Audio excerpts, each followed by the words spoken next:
This is Cutting Down the Nets, January 11th. It's been a little depressing around these parts lately, just whining, complaining. We're not going to do that anymore. Only one play yesterday. That play, South Carolina State. I don't say I get bad beats. Bad beats are misused. That's like, oh, my team was covering for a lot of the game, and then it didn't cover. Like, yeah, that happens. Let me talk to you about this plunger to the rectum game that is South Carolina State. So if you're new to the show, you watch and you see a short slate of games on Monday. Like, I don't know, you like South Carolina State? That's weird. Oh, okay, I'll tail them. Only lost in overtime. He doesn't know what he's talking about. Well, I will leave you in. So here's the deal. I thought South Carolina State had an edge in all the four factors versus Morgan State. What happened? They forced 8 more turnovers. They grabbed 8 more rebounds. They shot 6 more free throws. And attempted 20 more field goals. And lost. It's a tough scene out there. On top of all that, they led by 3 with 8 seconds to go. And Morgan State hit a 3-pointer to send it to overtime.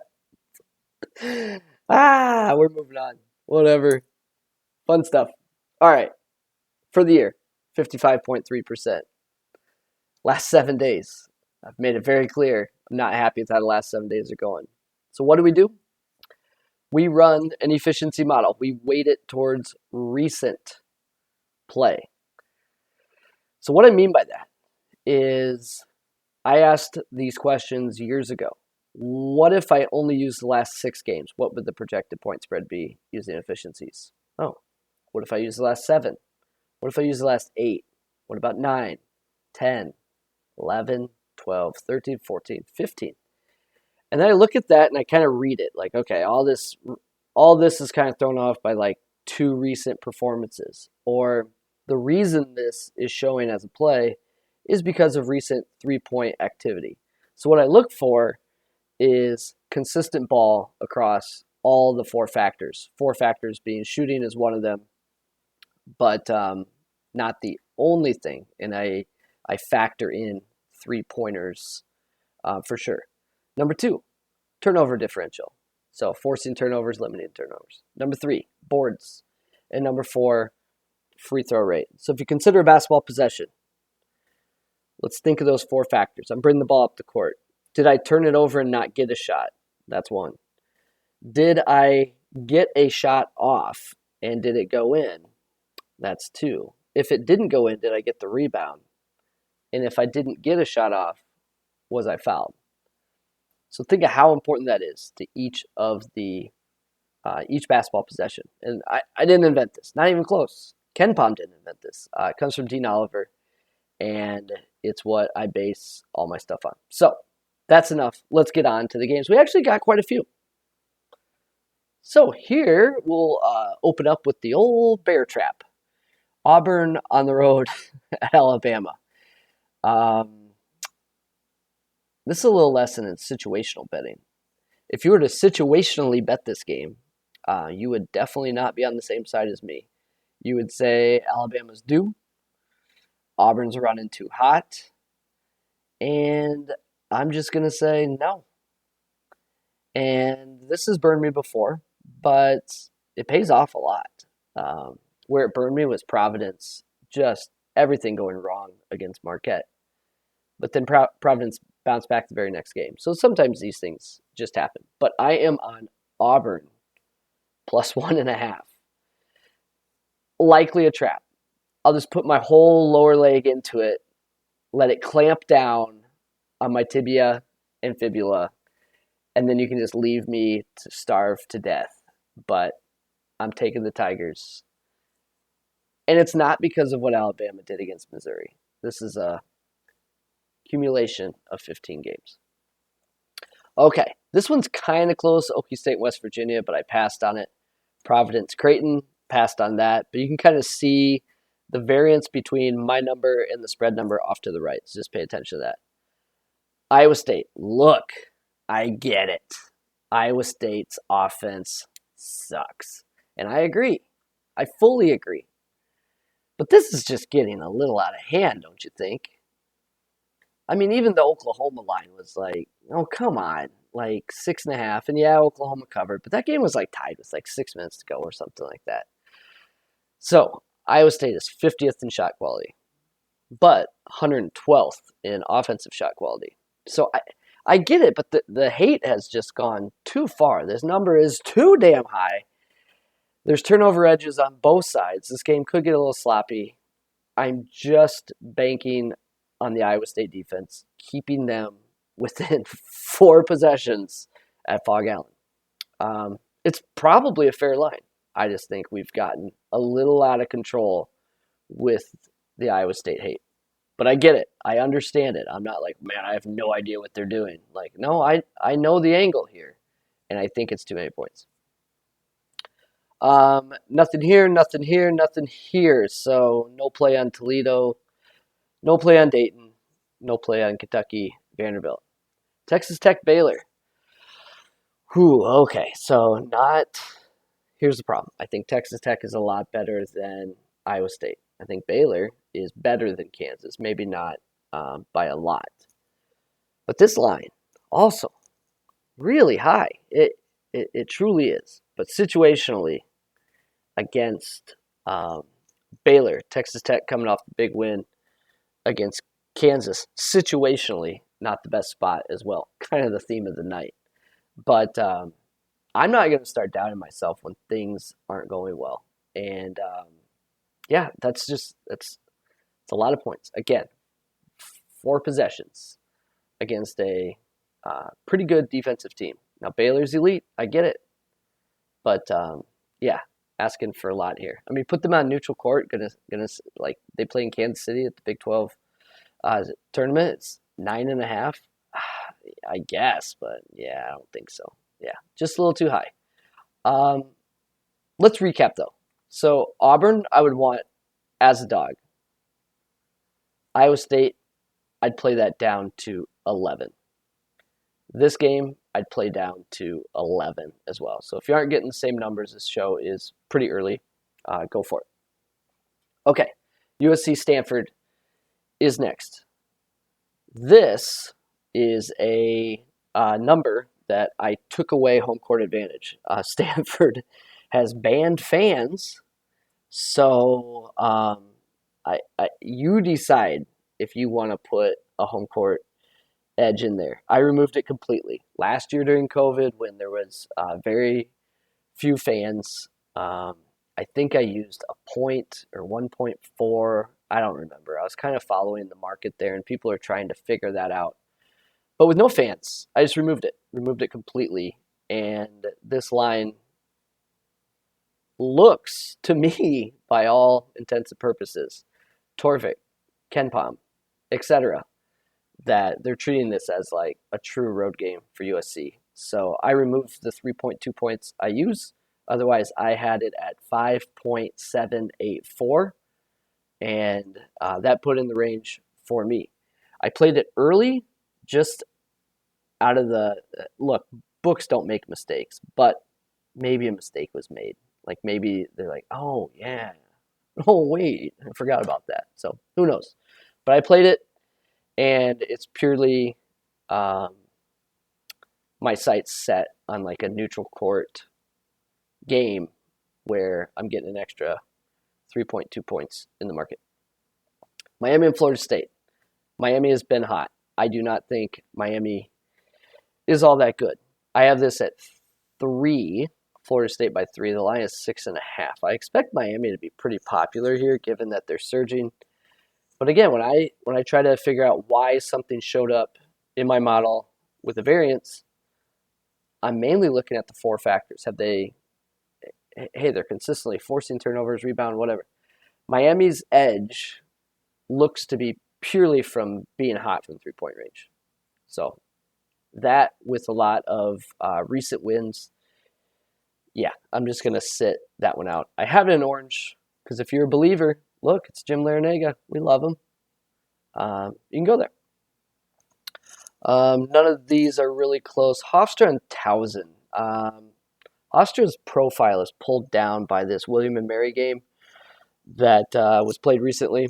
So if I didn't have Hofstra being pulled down by that, maybe this is like 5.2 or something, and now we're talking about a no play. So I'm not playing that one. Eastern Kentucky, North Alabama. This line, I have North Alabama by 3, and Eastern Kentucky's favored by 1.5. I've talked quite a few games where North Alabama's playing them. This, to me, does not feel like the matchup for North Alabama. North Alabama forces an insane amount of turnovers, and that is the only way they generate offense. One of the worst shooting teams in the country, like 42% effective field goal, like truly awful.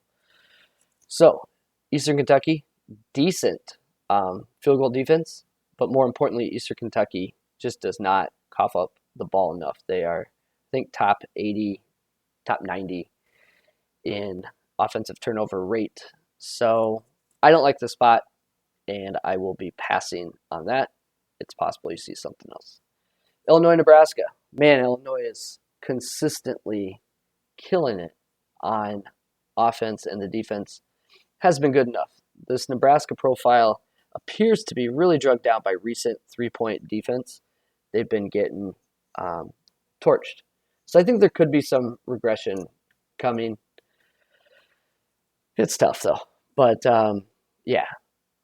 if I'm going to sit out a game, it would be where I think the play exists, this 3.6 points exists due to a little bit of three-point luck, and it's a giant number on the road. So I'm going to skip on that one. Quinnipiac and Canisius. Not much to mention here, but it's possible that this, because this opened as Canisius favored. So I'd look at buying Q at like 1.5 if that was possible. You don't get much straighter than this. My alma mater, UNI 8.975, Torvik 8.9, actual line 9, KenPom 8. There is very little value out there. Yellow game here. The Bonnies against LaSalle. I have no idea what's going on with St. Bonaventure defense. It's certainly strange.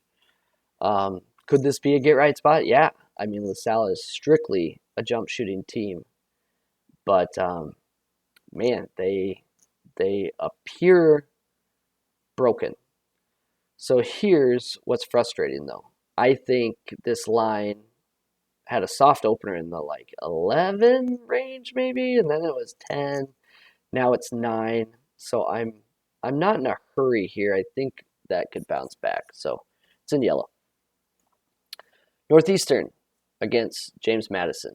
I have played a 3.5 mainly because KenPom's 4, and I like the play, and I don't want to lose the number. I've been very patient lately, and it's cost me. I'd play this at 4 though for sure, and 4.5's getting close. Now you're talking like straight up a possession from my number. Big turnover edge here for James Madison, and I like the play in all phases. Nothing in Pitt, Syracuse, Umass and Davidson. This one's tricky too. So I have Davidson by 17, but it's tough to lay a giant number against a team that can shoot the lights out, and UMass can certainly shoot the lights out, over 40% from three-point range. Problem is UMass has not stopped anyone from any part of the court, so there's a major offensive edge for Davidson here. But it's a big number to lay, especially when the opponent can certainly light it up from outside. Shot quality has Davidson 51 overall, 30 offense, 98 defense. UMass 121 overall, 50 offense, 218 defense. So, yeah, I need a smaller number, and I'm just not ready to jump on that yet. But man, I think Davidson's going to get buckets. It's just a big number when your opponent can shoot. I'm just scanning the values here. There's not much there. We have a yellow here. It is Stetson and Jacksonville. Jacksonville lives off their defense, and it's probably not as good as it seems due to their three-point defense, but it is a very active defense, and I'm okay with the spot here. The efficiencies like it. I didn't see anything alarming when digging into this matchup, but obviously prefer something lighter than 5.5 if possible. Other play that showed that I'm not playing is Central Michigan, Eastern Michigan. That's just a big number for a team like Eastern Michigan. So this is what it looks like for me. Auburn, plus 1.5, played it. Iowa State, plus 12.5, played it. Texas Tech, plus 12, played it. LaSalle, plus 9. I'm waiting. I want more points. James Madison, minus 3.5. I played it. And Davidson, minus 13. I'm waiting. And Jacksonville, minus 5.5. I'm waiting. So if you didn't get the opening numbers, hey man, stuff happens. Sometimes you'll get a better number in the morning. Sometimes it'll look like the number is gone. And you have to decide if you want to take a worse number. And then like 2 hours later, the best number possible appears. It's really tough to do. And it happens from time to time. If you're patient and don't get the number you want, you can always live bet it. Live betting's pretty easy these days to take advantage of. Also, NFL Edge. Man, my account got pumped today by all the season-long prop unders that I took. And just don't bet season-long overs in the NFL, especially in this day and age. Man, the amount of COVID sit-outs, injuries, everything. I think numbers were severely inflated with the extra game fear this year, and had a real nice year doing that. So back to basketball. These are my plays. I appreciate you sticking with me. We're going to be fine. I don't see any process flaws. Outcomes have been frustrating lately, but I'm telling you, these are very close, and certainly does not feel like I'm on the wrong side of all these games. Just kind of depends how you view it. Like when Maryland beats Wisconsin for 75% of the game by 20 points, but that isn't enough to overcome how they started the game. Stuff happens. So this is Cutting Down the Nets. We're going to ride this all the way through March Madness. Thanks for stopping by.